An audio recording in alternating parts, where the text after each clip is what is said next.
भले ही max Planck ने quantum नाम दे दिया था, लेकिन वो खुद इस बात को नहीं मानते थे कि लाइट भी क्वांटम कणों से मिलकर के बना है। क्या लाइट क्वांटम होती है? उनका कहना था कि जब चीजों को गर्म किया जाता है तो एनर्जी कांटिन्यूना निकल करके छोटे छोटे पैकेट्स में निकलती है, जिसे क्वांटम कहा जाता है। लेकिन क्या ये बात लाइट पर भी लागू होती है? शायद वो डरते थे इस बात से, क्योंकि सोसाइटी ने लाइट को एज अ वेव एक्सेप्ट किया हुआ था। और हम सब इस बात को क्लियरली जानते हैं गैलीलियो की स्टोरी से कि अगर कोई वक्त का साइंटिस्ट अपने लोगों के खिलाफ जाता है तो उसके साथ क्या सलूक होता है। अपने आखिरी दिनों में वो अपनी डायरी में लिखते हैं, एक वैज्ञानिक सत्य अपने विरोधियों को समझाकर सिद्ध नहीं किया जा सकता। यह तभी माना जाता है जब सभी विरोधी मर जाते हैं और आने वाली पीढ़ी को लगता है कि वह व्यक्ति सत्य कह रहा था।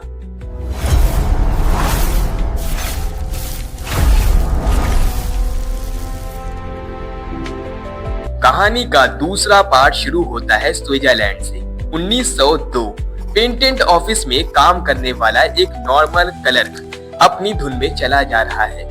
घंटाघर की खूबसूरती और वहां की चहल पहल में उसकी खामोशी दब जाती है। आज उस व्यक्ति के नाम से न्यूज़पेपर में एक खबर छपी थी, अगर किसी विद्यार्थी को भौतिकी में ट्यूशन की जरूरत हो तो संपर्क करें। नीचे उसके पते के साथ लिखा था, अल्बर्ट आइंस्टाइन।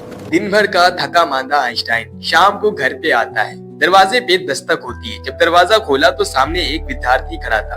पूछने पर उसने बताया कि वो दर्शन शास्त्र का विद्यार्थी है और आइंस्टाइन से फिजिक्स और मैथ्स पढ़ना चाहता है। आइंस्टाइन को ये सुनकर के मानो खुशी बहुत ज्यादा मिलती है, सारी थकानी उनकी दूर हो जाती है। खैर, उन दोनों ने बैठ करके मैक्स प्लांक के इसी कॉन्सेप्ट पे बात करना शुरू कर दिया कि यार लाइट है क्या चीज, आखिर ये पार्टिकल है या वेव। लेकिन उस स्टूडेंट ने कहा कि ये पार्टिकल और वेव दोनों हो सकती है। इस बात पर अल्बर्ट आइंस्टाइन को बहुत ज्यादा आश्चर्य हुआ। उन्होंने उनसे कहा कि यार तुम्हें तो ट्यूशन की जरूरत नहीं है, क्योंकि तुम ऑलरेडी जीनियस हो। जो बंदा एक इतनी सी स्टेटमेंट से एक नया ही नाम दे दे कि लाइट, वेव और पार्टिकल दोनों है, तो यार उसका सोचने का मेथड कुछ और ही होगा।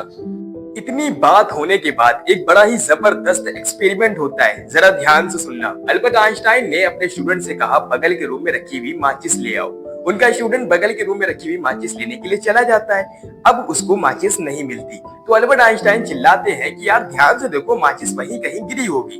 खैर, उनका स्टूडेंट माचिस को लेकर के बाहर आता है और उसके चेहरे पे एक मुस्कान होती है। वो कहता है कि मुझे माचिस मिल गई और मुझे वो भी समझ में आ गया जो आप बताना चाहते थे। मैं आपको सुन पा रहा था लेकिन देख नहीं पा रहा था। अगर लाइट एक नॉर्मल वेव होती जैसे कि साउंड है, तो लाइट भी दीवार के आर पार चली जाती और जिस तरह मैं आपको सुन पा रहा था उसी तरह मैं आपको देख भी पाता। लेकिन शायद ऐसा हो सकता है कि लाइट एक ऐसी वेव हो जो हमेशा सीधी लाइन में चलती है, या फिर कुछ ऐसी चीज हो जो ना ही वेव हो और ना ही पार्टिकल, मतलब एक ऐसी चीज जो वेव भी नहीं है और पार्टिकल भी नहीं। तो वहां पे न्यूटन के सारे नियम लगना ही बंद हो जाएंगे। इस बात पर आइंस्टाइन के स्टूडेंट सैलोविन ने कहा, मतलब लाइट एक ऐसी चीज है जो ना तो पार्टिकल है और ना ही वेव, जिस पर न्यूटन के कोई नियम नहीं लगते। मतलब एक ऐसी दुनिया है जहां न्यूटन के नियम ही ना लगे, और जहां न्यूटन के नियम नहीं लगेंगे वो तो पागलों की दुनिया होगी। तो फिर स्वागत है पागलों की दुनिया में।